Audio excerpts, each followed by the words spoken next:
Assalamualaikum warahmatullahi wabarakatuh. Hai semuanya, perkenalkan saya Muhammad Azmi Rahman Nasution dari kelas MI 1B.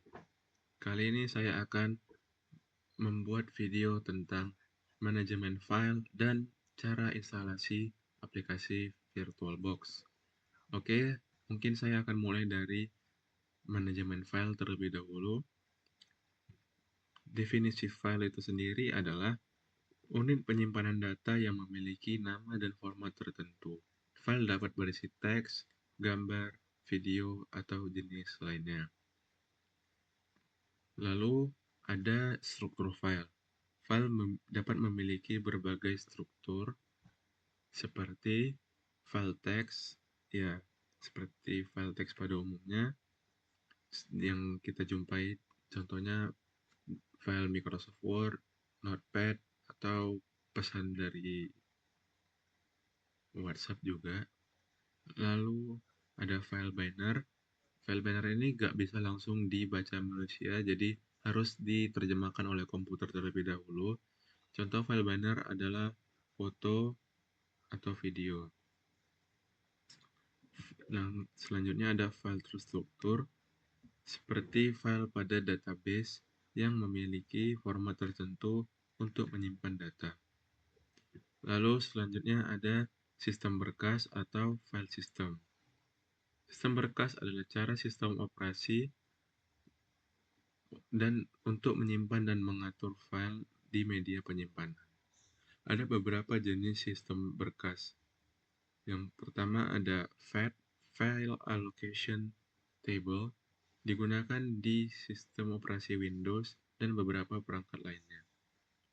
Yang kedua ada NTFS, New Technology File System, sistem berkas Windows yang lebih modern dan mendukung fitur-fitur seperti enkripsi dan izin pengguna.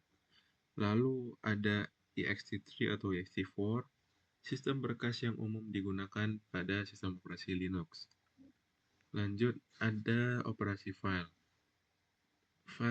Operasi file itu simpelnya hal-hal apa saja yang dapat kita lakukan pada sebuah file. Yang pertama ada membuat atau create. Caranya itu sederhana sekali ya. Kalau di Windows, kita tinggal buka File Explorer, klik, terus kita klik kanan, new, kita bisa buat banyak jenis file, tapi yang paling simpel aja, misalnya kita buat teks gitu. Nama filenya test123. Nah, ini langsung jadi filenya. Terus ada operasi file yang kedua, yaitu membaca atau read. Simpelnya membaca atau read ini adalah kita membuka file yang ada di perangkat kita. Misalnya ini saya akan buka file foto. Ya, ini ada logo yang sudah di-download sebelumnya. Terus ada fungsi menulis atau write. Write itu seperti menambahkan isi pada suatu file yang telah ada. Contohnya di dokumen yang tadi atau file yang tadi. Nah, ini kita bisa tambahkan isinya. Lalu kita simpan aja. Nah, selanjutnya ada menghapus atau delete. Untuk menghapus file di Windows itu cukup mudah dan banyak caranya, bisa dari klik kanan, terus delete di sini, atau dari keyboard langsung kita pencet tombol delete. Kalau mau langsung hapus permanen, kita bisa dengan shortcut shift delete. Jadi dia nggak ke recycle bin lagi, langsung ke hapus permanen. Lalu kita juga bisa mengganti nama atau rename. Caranya juga gampang ya. Kita bisa klik kanan, rename, kita ganti aja nama filenya sesuai yang kita mau. Misalnya tadi tes 1 2 3 4 5. Nah, langsung berubah. Lalu ada organisasi file. File dapat diorganisasi dalam satu direktori atau folder untuk memudahkan pengelolaan struktur. Ini membantu pengguna menemukan file dengan mudah dan secara teratur. Ya, contoh foldernya di sini ada banyak. Ini ada folder Corel, isinya isi dari aplikasi Corel itu sendiri. Lalu ada izin akses dan keamanan. Sistem operasi mengatur izin akses untuk file yang menentukan siapa saja yang dapat membaca, menulis, atau mengeksekusi file. Ini bisa kita jumpai di Google Drive ya pada umumnya. Jadi yang buat si yang upload file bisa menentukan itu filenya bisa diapain aja.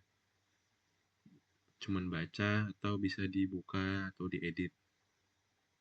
Lalu ada enkripsi.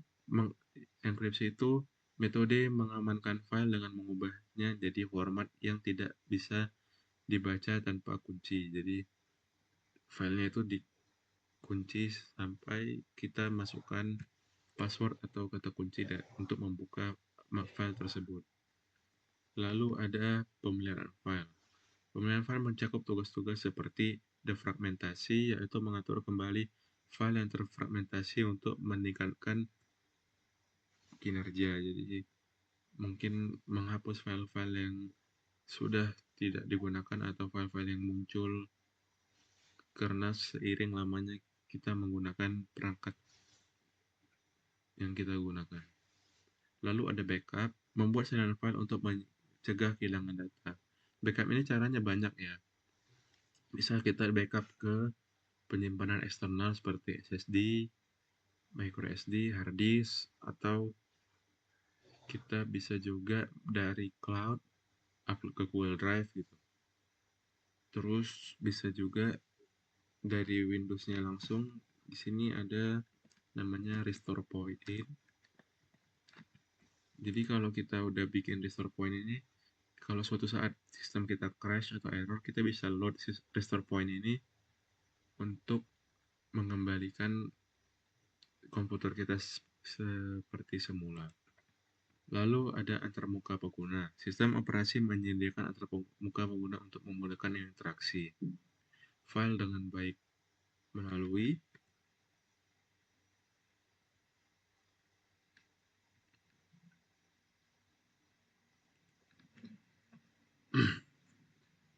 selanjutnya ada antarmuka pengguna. Sistem operasi menyediakan antarmuka pengguna untuk memudahkan interaksi dengan file, baik melalui GUI atau Graphical User Interface yang contohnya seperti Windows Explorer atau Finder di macOS. Ya, yang kita tahu selama ini. Lalu ada juga yang namanya Command Line Interface atau CLI. Contohnya adalah CMD di Windows atau terminal di Linux.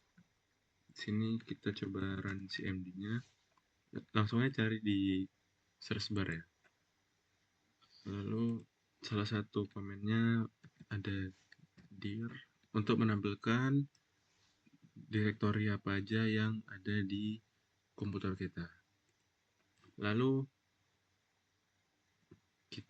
saya akan lanjut ke program atau aplikasi apa saja yang terinstall di laptop saya ini. Cara aksesnya kita bisa search di sini apps.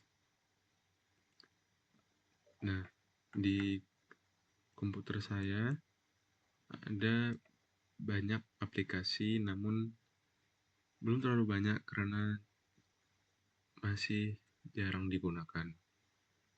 Di sini ada CorelDRAW untuk desain, ada Flowgorithm untuk membuat flowchart, lalu ada aplikasi-aplikasi bawaan dari Windows-nya itu sendiri, terus ada juga Visual Studio Code tentunya untuk ngoding.